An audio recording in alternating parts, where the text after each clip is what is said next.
Welcome to Kenton Teaches. Enjoy the video. In this video, I will explain how to take the center of a circle.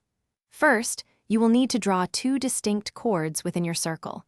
Make sure these chords are not parallel to each other and do not meet at the circle's edge.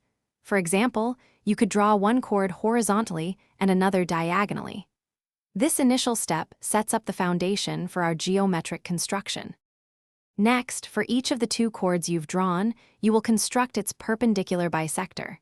To do this, use a compass to draw arcs from each end of a chord, ensuring the arcs intersect above and below the chord. Then, draw a straight line through these intersection points. Repeat this precise process for both of your initial chords. Now, carefully observe where the two perpendicular bisectors you just constructed intersect. This crucial point, where the two lines cross, is the exact center of your circle. It's a fundamental principle in geometry that the perpendicular bisector of any chord in a circle will always pass through the circle's center. Thus, their intersection pinpoints it. In summary, by drawing two non-parallel chords and then constructing their perpendicular bisectors, you can accurately find the center of any circle.